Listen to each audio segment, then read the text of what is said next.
Hello बच्चों, कैसे हो आप सब।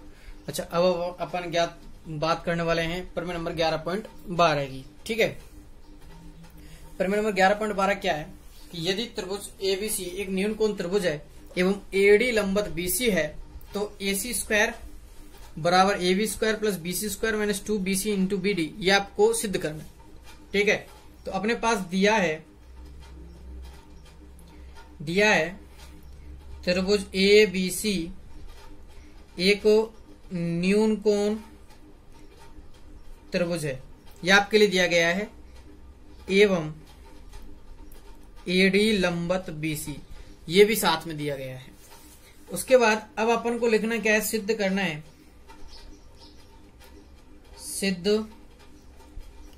सिद्ध क्या करना है, AC स्क्वायर बराबर AB square plus BC square minus 2BC into BD, ये आपको सिद्ध करना है। अच्छा देखिए, अब आपकी बात आती है उपपत्ति की। तो देखिए ये लंबवत त्रिभुज है, दोनों साइड लंबवत है, तो मैं इस त्रिभुज की बात लेता हूं कि त्रिभुज ABD में बौद्धायन प्रमेय से क्या हो जाएगा, AB का होल स्क्वायर बराबर होगा AD का होल स्क्वायर प्लस BD का होल स्क्वायर, ये हो जाएगा। तो अच्छा, अब अपने पास देखिए, इसको मैंने कहा समीकरण नंबर 1। मैं दूसरे त्रिभुज पर चलता हूं इसी प्रकार, इसलिए त्रिभुज ADC में बौद्धायन प्रमेय से क्या हो जाएगा, अपने पास देखिए कि AC स्क्वायर बराबर हो जाएगा AD square plus CD square. अच्छा, इस CD को मैं लिख सकता हूं क्या, देखना, AD स्क्वायर प्लस इसको लिख सकता हूं मैं BC माइनस BD, तो मैंने लिखा है इसको BC माइनस BD का होल स्क्वायर। ठीक है, तो देखिए मैंने ओपन किया, वर्ग को ओपन किया, तो देख अपने पास खुलता है कि BC square plus BD square minus 2BC into BD, ये अपने पास ओपन होता है। अच्छा, ये ओपन हुआ, तो देखिए अब अपने पास क्या है, इसमें से किसी का मान दिया गया है क्या, AD square plus BD square का मान अपने पास समीकरण 1 में दिया गया है, तो मैं इधर तो AC स्क्वायर लिख ही देता हूं। समीकरण 1 से मान रखने पर तो AD square plus BD square का मान क्या है, AB स्क्वायर, तो मैं रख सकता हूं AC स्क्वायर बराबर BC square plus AB square minus 2BC into BD, और यही आपको सिद्ध करना। तो बिल्कुल इजी सी, बहुत सिंपल सी प्रमेय है, बिल्कुल आसान। ठीक है, तो आपको इस तरीके से इसका ये जो सिद्ध किया है अपन ने, इसकी उत्पत्ति समझ में आ गई होगी। चलो चलते हैं नेक्स्ट प्रमेय पर। अगले प्रमेय है 11.13 कि दो समरूप त्रिभुजों के क्षेत्रफलों का अनुपात। इसका जो बुक में दिया गया है ना, वो डिस्क्रिप्शन 11.9 के ऊपर दिया गया है, 11.9 से पहले। ठीक है, प्रश्नावली 11.3 के बाद आप ढूंढते फिरो कहीं 11.13 कहां है, 12 के बाद, 12 के बाद नहीं है, ये 11.9 से जस्ट पहले है। तो देखिए कि दो समरूप त्रिभुजों के क्षेत्रफलों का अनुपात उनकी संगत भुजाओं के वर्गों के अनुपात के समान होता है। तो पहली बात, ये प्रमेय बहुत ही इंपॉर्टेंट प्रमेय है और इस प्रमेय के कथन का यूज बहुत ज्यादा होने वाला है। तो इस आधार पर क्वेश्चंस बनते भी हैं, बोर्ड में भी पहले आए हुए हैं, तो इसलिए थोड़ा सा फोकस करते हुए तो देखिए क्या है अपने पास दिया है, दो समरूप त्रिभुजों का क्षेत्रफल, दो समरूप त्रिभुज हैं कि त्रिभुज ABC समरूप है त्रिभुज DEF के। पहली बात तो ठीक है, सिद्ध क्या करना है, सिद्ध करना है कि उनकी संगत भुजाओं क्षेत्रफलों का अनुपात उनकी संगत भुजाओं के वर्गों के समान होता है। तो देखो क्षेत्रफल इसका, त्रिभुज ABC का क्षेत्रफल और त्रिभुज DEF की क्षेत्रफल का अनुपात होगा वो, जैसे AB की ये भुजा है ए बी स्क्वायर, ऐसे इस त्रिभुज की भुजा है डी ई स्क्वायर, बराबर होगी ए सी स्क्वायर,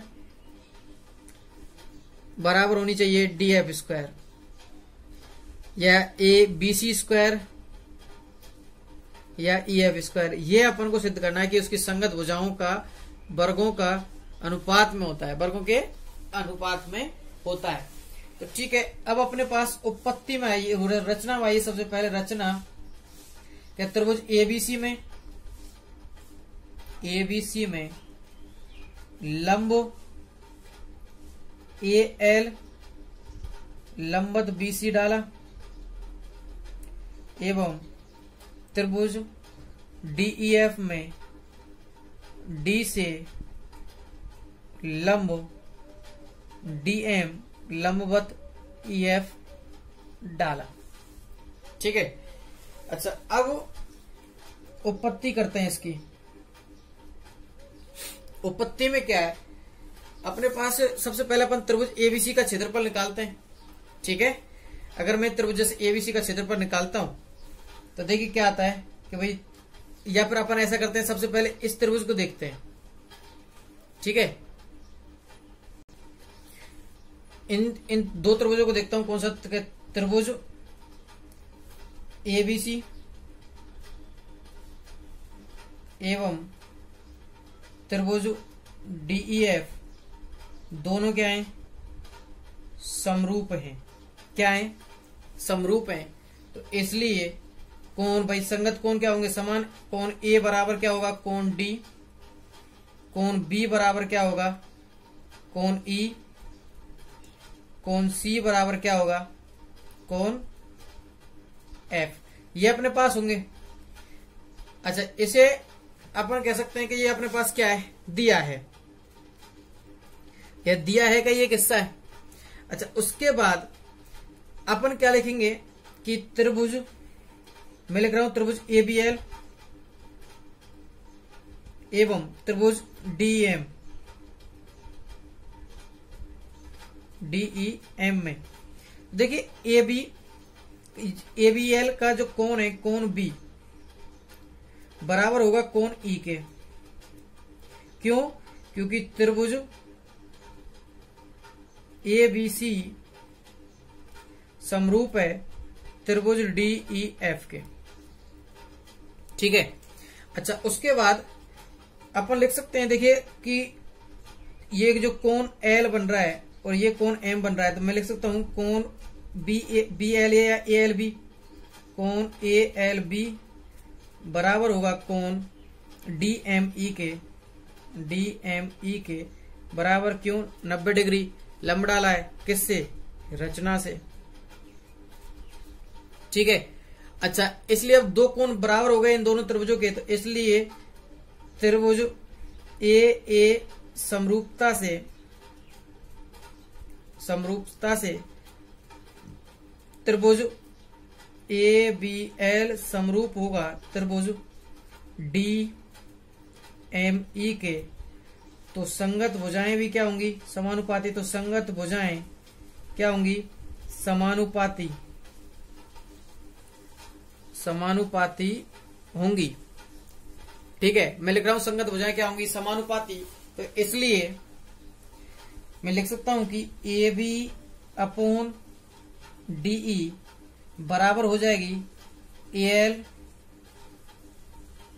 अपॉन डीएम के। इसको मैंने कहा समीकरण नंबर 1। क्या कहा, समीकरण नंबर 1।